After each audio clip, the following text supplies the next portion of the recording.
సోమయ్య, తాతయ్య మాయా వంటగది. వికు ఒక ఉత్సాహవంతుడైన అబ్బాయి. అతనికి తన చిన్న కుక్కపిల్ల బుబ్లూ అంటే చాలా ఇష్టం. ఒకరోజు ఉదయం వారు తమ ఇంటి ముందు ఎర్రటి బంతితో ఆడుకుంటున్నారు. బుబ్లూ, ఈరోజు ఏదైనా కొత్త సాహసం చేద్దామా అని వికు అడిగాడు. వారి ఇంటి పక్కనే ఉండే సోమయ్య, తాతయ్య వారిని దగ్గరకు పిలిచారు. వికు, బుబ్లూ, ఈరోజు నా వంటగదిలో ఒక వింత జరుగుతోంది, చూస్తారా అని ఆయన కళ్ళు మిలమిలలాడిస్తూ అడిగారు. వికు మరియు బుబ్లూ ఎంతో ఆతృతగా ఆయన వెనకాల వెళ్లారు. వారు వంటగదిలోకి అడుగుపెట్టగానే వికు ఆశ్చర్యపోయాడు.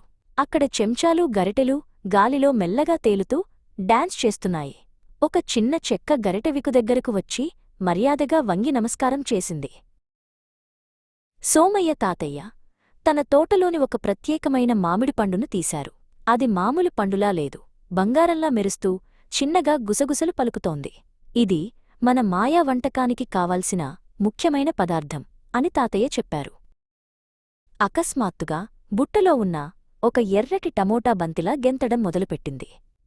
అది బుబ్లూ ముక్కుమీద చిన్నగా తట్టి వంటగది అంతా పరిగెత్తడం ప్రారంభించింది. బుబ్లూ ఉత్సాహంగా దాని వెనకాల పరుగెత్తింది. దాన్ని పట్టుకో వికు అని తాతయ్య నవ్వారు.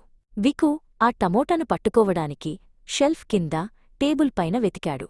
టమోటా దాగుడుమూతలాడుతున్నట్లు ఒక పాత్ర వెనుక దాక్కుని మళ్లీ బయటకు వచ్చింది. సోమయ్య తాతయ్య ఒక పెద్ద మాయాపాత్రలో నీళ్లు పోశారు. ఆయన గరిటెతో తిప్పుతుంటే ఆ పాత్ర నుండి రంగురంగుల బుడగలు గాలిలోకి రాసాగాయి. ఆ బుడగల్లో తోటలోని పూల వాసన వస్తోంది. ఇప్పుడు అసలైన మ్యాజిక్ అని తాతయ్య అన్నారు.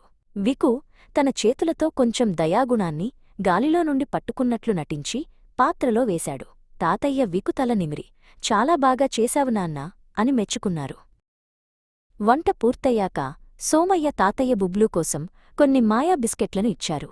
ఆ బిస్కెట్లు తిన్న వెంటనే బుబ్లూ తోక నుండి చిన్న చిన్న మెరుపులు వచ్చాయి. వికు అది చూసి పడిపడి నవ్వాడు. ఆ సాయంత్రం వికు ఒక గొప్ప విషయం తెలుసుకున్నాడు. ప్రేమ మరియు దయాగుణంతో వండితే ఏ వంటగది అయినా మాయా వంటగది అవుతుందని అతనికి అర్థమైంది.